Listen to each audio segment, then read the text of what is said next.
Marie, chapitre 3. L'aube. Nous sommes les glorieux enfants d'Asa. Marchons tous, en avant, toujours tout droit. Notre grand leader nous tient par la main, et c'est lui qui nous montre le chemin. Gloire, gloire à notre guide. Gloire, gloire à notre patrie. Une volière d'enfants s'éparpilla en riant, dès les dernières notes de l'hymne des cadets d'Asa. Ils jouaient et se chamaillaient sans conséquence, soucieux de ne pas salir leurs beaux uniformes. Autour de grandes tables s'affairaient des babouchkas, heureux d'avoir un peu de jeunesse et de compagnie. On servit des tartines, d'un pain noir et dur qu'on trempait suivant son grade, dans de l'eau et du lait chaud. Personne ne contestait cet ordre des choses. Il fallait bien, dès le plus jeune âge, accorder à tous le bonheur de vivre ensemble dans le nouveau gouvernement mondial.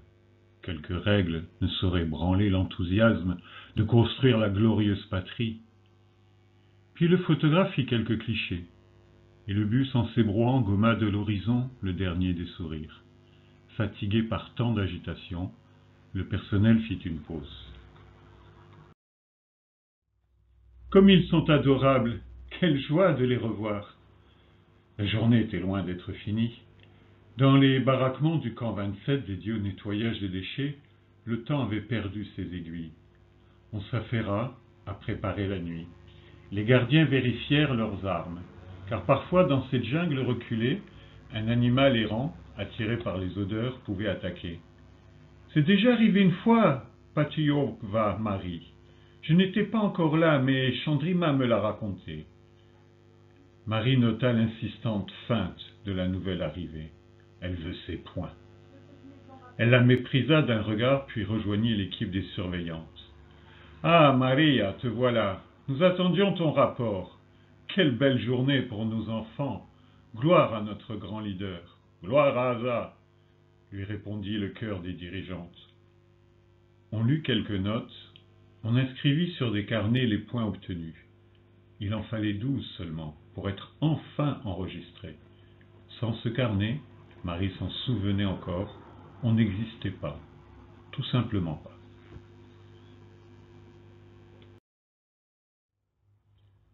Geneviève n'a pas l'air d'apprécier sa place. Trier les trissus, c'est important pourtant. Nous avons tous commencé ainsi. Gloire à notre leader qui nous a enseigné à ne rien gâcher. Quelle insolence! Les autres matrones acquiescèrent. Marie savait ce que cela signifiait. Demain, la nouvelle serait affectée au tri médical. Et le peu de vie dont il lui resterait, elle se souillerait au milieu des seringues, des médicaments et des immondices encore mélangés. Une maladie l'emportera sûrement, pensa Marie. Il faudra encore gaspiller du carburant pour brûler son corps. Igor devait la rejoindre bientôt, 6 mois déjà. Alors qu'elle attendait la réponse à la demande, 2 hommes s'étaient approchés. Elle les suivit, pensant à quelques fonctionnaires. À sa surprise, ils la conduisirent devant un véhicule. « Nous sommes très heureux de donner suite à votre insistance. Veuillez prendre ce taxi qui ne manquera pas en chemin de vous expliquer comment la grande générosité de notre bien-aimé guide a permis d'accéder à votre requête. Gloire à Asa. »« Gloire, » répondit tac au tac Marie, habituée maintenant à ces cérémonies pavloviennes. Les gardes la laissèrent, et personne ne la força à monter. Mais elle savait ce qu'elle devait faire. En route, effectivement, le chauffeur se montra fort loquace. « Quelle chance vous avoir, affecté dès à présent au grand nettoyage! Quel monde horrible nous a laissé nos parents! Je crache sur le nom, et je renie mon origine, pour embrasser la main de notre dirigeant suprême. » Au même moment, Marie l'accompagna de son crachat rituel, le grand nettoyage. Privée d'électricité, coupée d'internet et sans carburant, le monde marchand qu'elle avait connu et qu'elle aimait tant s'était effondré, d'un coup.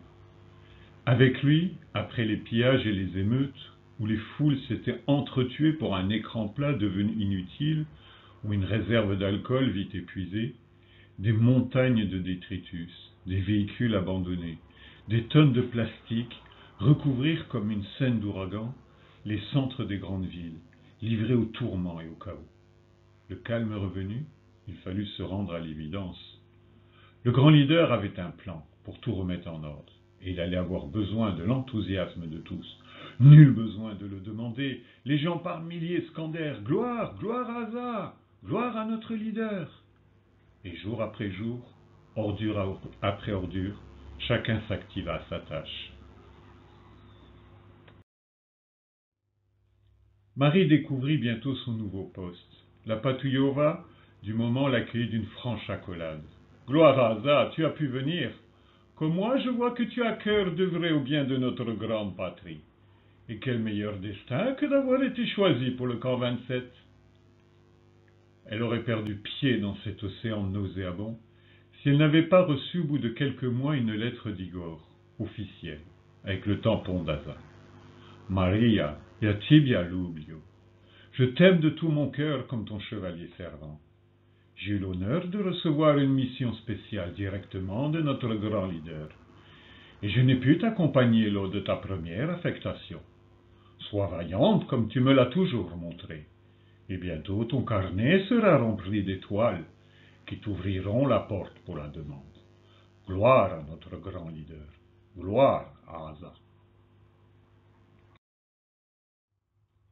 Un carnet, des points. Son nouvel état d'esprit lui permit de saisir en un instant ce que tout cela signifiait. « Patouilla, pouvons-nous aller nous coucher ?» Marie perdit un instant dans ses souvenirs sortis de sa rêverie. Il lui fallait dormir aussi pour accomplir vaillamment sa tâche. Oui, un nouveau monde s'offrait à elle. Oui, Igor l'aimait. Oui, le grand leader parviendrait à redresser le monde. Oui. La nuit s'avançait chaude et poissarde. Des cris et des hurlements épars dérangèrent une colonie de singes. Ils partirent en bande à travers les épais feuillages d'une jungle interminable. Au loin, un soleil anormalement chaud troua les brumes toxiques des dépotoirs immenses qui s'étalaient à perte de vue et dessinaient au continent perdu un horizon malsain où la mort elle-même ne s'aventurait plus. Seules quelques barges déversaient sur les rivages empoisonnés plus et plus de déchets. Parfois, un avion cargo lâchait sur cette infinie décharge une salve de bombes devenues inutiles.